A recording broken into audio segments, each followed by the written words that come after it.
Good morning guys, welcome to our blog. आणि आजच्या दिवसाची सुरुवात आम्ही करतोय एक्झरसाइजने.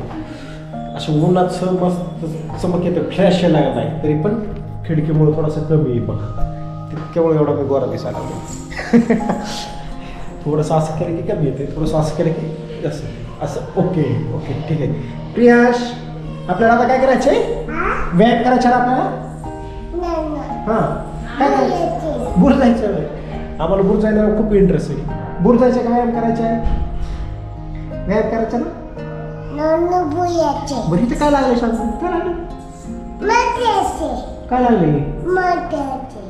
काय बाहेर जायचे वय कुठं? व्यायाम करायचा होय. हां व्यायाम करायचा म्हणताय व्यायाम. तर चला डेली एक्सरसाइजला गॅप पडता कामा नये.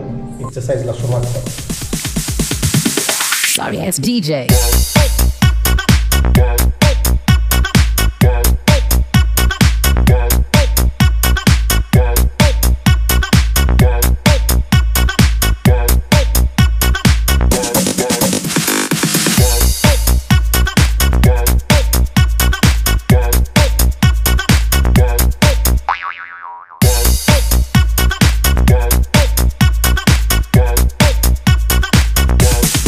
You can get some.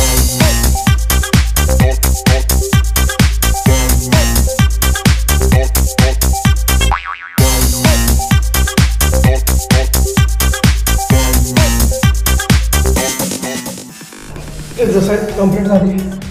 आजच्या पुढे पास एवढी स्कोप आहे.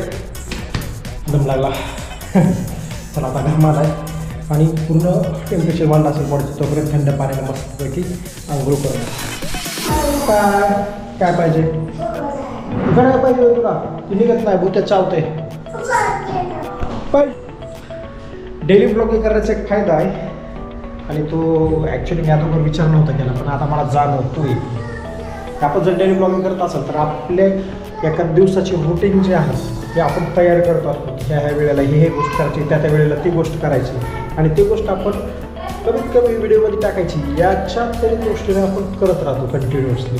जसं की आपण एखादं नवीन वर्ष आलं की आपण कसं ठरवतो आपण नवीन वर्षाचे संकल्प, आपल्याला हे गोष्टी करायच्यातच. त्या आपण डेली रुटीनमध्ये डेली ब्लॉगिंगमुळे नक्कीच करतो.